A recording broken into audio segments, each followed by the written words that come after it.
અમદાવાદમાં સુભાષ બ્રિજને લઈ આજે લેવાઈ શકે છે મહત્વનો નિર્ણય।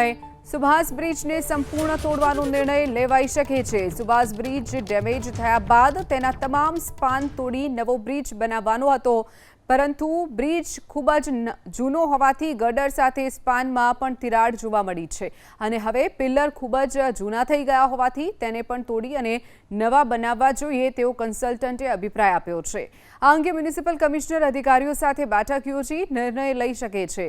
તો સુભાષ બ્રિજમાં ખામીના કારણે બ્રિજને સંપૂર્ણપણે ડિમોલિશન કરવાની જગ્યાએ માત્ર સુપરસ્ટ્રક્ચર તોડવાનો નિર્ણય અગાઉથી જ લેવામાં આવ્યો હતો, પરંતુ હવે બ્રિજના ડિમોલિશનની પ્રક્રિયા દરમિયાન હયાત બ્રિજમાં પણ કેટલુંક નુકસાન થઈ શકે તેવી પરિસ્થિતિ ઊભી થઈ છે।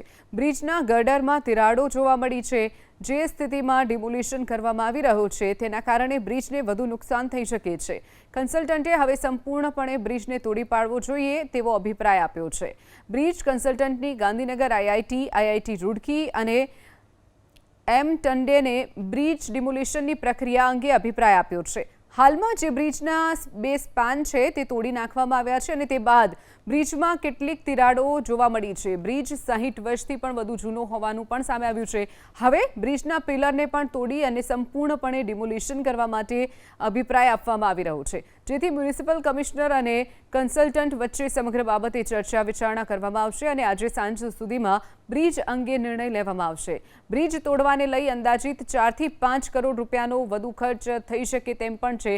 પ્રજાના માથે આ તમામ ખર્ચ આવશે।